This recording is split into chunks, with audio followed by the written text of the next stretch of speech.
Singapore's Chinatown, unlike many Chinatowns in other countries, is a multiracial and multicultural society since its founding. Based on online research, we have collated the following information on the cultural identity of Chinatown. Singapore Chinatown is not exclusive to only the ethnic Chinese. In fact, Indians and Muslims lived alongside the Chinese in the early days. Indian temples, mosques, and churches can be found alongside the Chinese temples and monasteries. There are also several common spaces in Chinatown.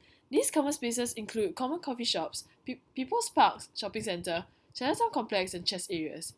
These are some areas in Chinatown where different racial groups from various backgrounds and ideas are able to interact with each other. In addition, the community often organises many events in these areas to bring the Chinatown community together.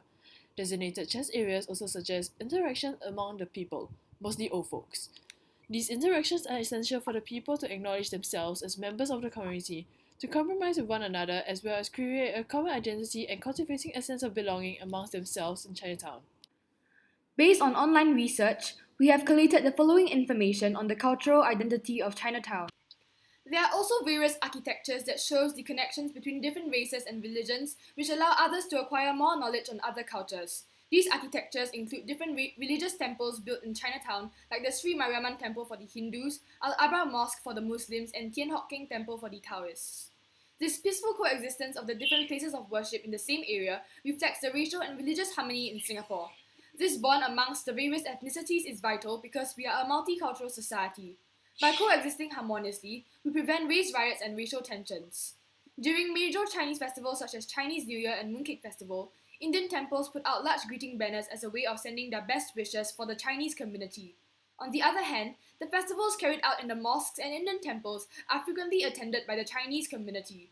These individual initiatives further reinforces the idea of the spirit of the multicultural and racial society we live in. However, though these common spaces and architects aim to construct a common identity amongst our community, it is diminishing the original identity of Chinatown as more tourists are gathering and visiting these places. Moreover, those people who have a stronger sense of belonging to the old Chinatown than the new Chinatown, mostly middle-aged to elderly Chinese, would lose their sense of rootedness to this unique place they regard as their second home. This negates the purpose of having common space. Previously, there were several night markets and roadside hawkers in Chinatown. However, they have been demolished. Many shophouses and buildings have been torn down by the government to modernize the area.